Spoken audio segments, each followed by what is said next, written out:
से सांसद हैं वो लोकसभा का चुनाव लड़ेंगे। कौन कौन से मंत्री हैं जिनको लोकसभा चुनाव लड़ाया जाएगा, पूरी खबर के साथ हमारे साथ संवाददाता रविंद्र कुमार जुड़ेंगे। लेकिन उससे पहले ये बड़ी खबर एक बार फिर बता दें कि कई राज्यसभा सांसद इस बार लोकसभा का चुनाव लड़ेंगे। भूपेंद्र यादव,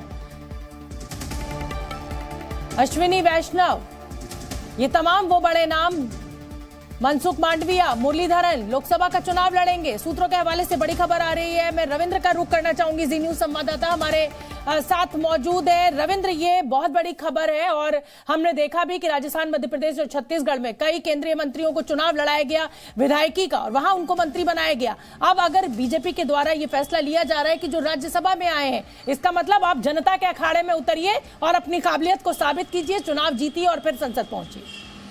रविंद्र, बिल्कुल देखिए शोभना, यही बात है। प्रधानमंत्री नरेंद्र मोदी ने बीजेपी संसदीय दल के या बीजेपी के बड़े नेताओं की एक बैठक में आज से 2-3 महीना पहले कहा था कि जिनका राज्यसभा है 2 बार पूरा हो चुका है टर्म या 3 बार टर्म पूरा हो चुका, वो जनता के बीच में जाए, जनता के बीच से चुनकर आए। और ऐसे में लगभग 9 केंद्रीय मंत्री हैं जिनका टर्म 2024 में पूरा हो रहा है। जैसा कि आपने भी नाम लिया, भूपेंद्र यादव है, धर्मेंद्र प्रधान है, इसमें मनसुख मंडाविया है, पुरुषोत्तम रूपाला है, अश्विनी वैष्णव है, वी मुरलीधरन, एल मुरुगन है, राजीव चंद्रशेखर, ऐसे कई नाम है। पीयूष गोयल, हालांकि उनका टर्म काफी बचा हुआ है लेकिन वो भी चुनाव लड़ेंगे, ऐसी पूरी संभावना है। हो सकता है कि वो मेरठ से या फिर चांदनी चौक से चुनाव लड़ाया जा सकता है उनको। भूपेंद्र यादव राजस्थान या हरियाणा की किसी सीट से लड़ सकते हैं।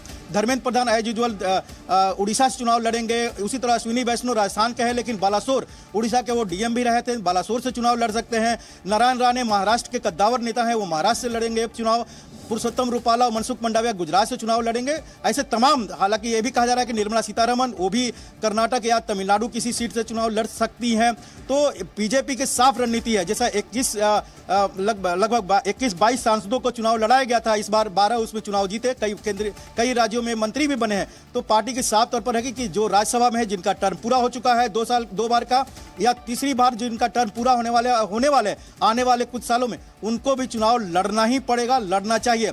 और ऐसे में एक बात और है, संभावना बहुत जताई जा रही है कि पार्टी अध्यक्ष जेपी नड्डा भी चुनाव लड़ सकते हैं हिमाचल प्रदेश के किसी। रविंद्र, बीजेपी वो पार्टी है जहां पर मुख्यमंत्री को उप मुख्यमंत्री पद की शपथ लेनी पड़ती है, जहां पर जो सिटिंग मुख्यमंत्री है वो अपने ही एक जूनियर विधायक के अंडर में काम करता है। तो बीजेपी किस तरह की पार्टी है और किस तरीके से वो अनुशासन के साथ आगे बढ़ती है, ये किसी से छुपा हुआ नहीं है। लेकिन क्या ये फिर नहीं कहा जाएगा कि भाई मोदी की सुनामी में सब जीतते जा रहे हैं, चाहे वो राज्यसभा का हो या कहीं का भी कोई भी नेता हो, एंड में जो क्रेडिट है वो सिर्फ मोदी जी को दिया जाएगा और मोदी जी को मिलेगा?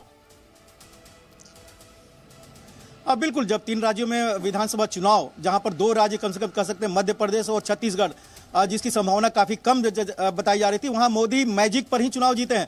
ऐसे में मोदी मैजिक, मोदी गारंटी, मोदी के चेहरा पर चुनाव जीता जाएगा, ये पार्टी मान के चल रही है। और आपको एक और उदाहरण दे दें, 2014 में उत्तर प्रदेश से एक ऐसे सांसद चुने गए थे जो अभी पार्टी के पदाधिकारी भी हैं, केंद्रीय पदाधिकारी, जो पिछली बार 2009 में चौथे पोजीशन में थे और उनकी बुरी हालत थी, लेकिन वो चुनाव जीत कर, वो लगातार चुनाव जीत रहे हैं। ऐसे कई सांसद हैं। तो पार्टी मान के चल रही 2024 में प्रधानमंत्री नरेंद्र मोदी के मैजिक चेहरे और गारंटी पर चुनाव जीतना है, यही तय है।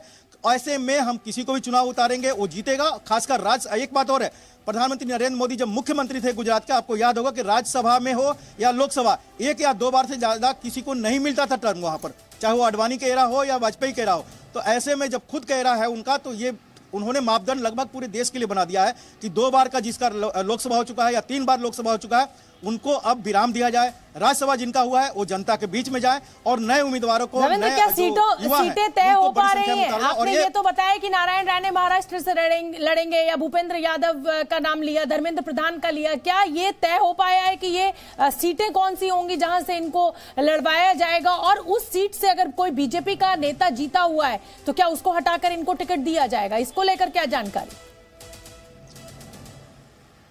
अब जब नरेंद्र सिंह तोमर को चुनाव लड़ाया गया विधानसभा का, तो वहां भी बीजेपी का कोई उम्मीदवार था। बालकनाथ को चुनाव लड़ाया गया तो वहां भी कोई था, राज्यवर्धन राठौर। ऐसे कई उदाहरण है, आपने देखा हाल फिलहाल में। तो अगर कद्दावर नेताओं को राज्यसभा के जो केंद्रीय मंत्री भी हैं, चाहे राज्यसभा सांसद है, चाहे अनिल जैन हो, पार्टी के राष्ट्रीय महासचिव रह चुके हैं, अनिल अग्रवाल हैं, और भी राष्ट्रीय स्तर पर कई ऐसे भी हैं जिनका टर्म 2024 में पूरा हो रहा है, कद्दावर नेता है, पदाधिकारी हैं, उन सबको चुनाव लड़ाया जाएगा। तो जहां से जीती हुई सीटें हैं, अगर एक उदाहरण के तौर पर बताते हैं कि अगर किसी को उत्तराखंड से चुनाव लड़ाना हो तो वहां से मौजूदा सांसद के जगह पर किसी का नाम पार्टी की तरफ से जाता है तो खुशी खुशी कहेगा कि हमें राज्यसभा भेजने की कोशिश करिए, या राज्यसभा में जाने की कोशिश करेगा, लोकसभा चुनाव किसी के लिए दे देगा। वो विरोध नहीं है, कोई विरोध नहीं कर सकता। आपने 3 राज्यों में विधानसभा चुनाव में देख लिया कि जिनको कहा गया कि आप इस्तीफा दीजिए, उसी समय इस्तीफा देना पड़ा था। एक और उदाहरण आपको दे दें कि जब पिछली बार मंत्रिमंडल का विस्तार हुआ था और कई केंद्रीय मंत्रियों को रुखसत किया गया था, तो एक शब्द गया था केवल पार्टी अध्यक्ष के पास से कि आपको इस्तीफा देना है केंद्रीय मंत्रिमंडल से, और किसी ने ये नहीं पूछा कि क्यों। सब ने इस्तीफा भेजा और तुरंत जाकर प्रधानमंत्री कार्यालय को भेज दिया था। तो ऐसे में कोई सवाल नहीं होता है, पार्टी ने तय कर दिया, प्रधानमंत्री तय कर लिया, सबको मानना है। ऐसे में केंद्रीय मंत्रियों को चुनाव लड़ना ये लगभग तय है। और ऐसे में 9-10 केंद्रीय मंत्री हैं और इसके अलावा 10 से 12 जब बीजेपी में इस तरह से तय किया जाता है तो कहा जाता है कि साहब देखिए ये पार्टी अनुशासन से चलती है, लेकिन जब ऐसे ही फैसले अगर कांग्रेस में ले लिए जाए तो कहा जाता है कि एक परिवार की दादागिरी चलती है। बहुत बहुत धन्यवाद रविंद्र आपका इस पूरी खबर के लिए, इस पूरी जानकारी के लिए।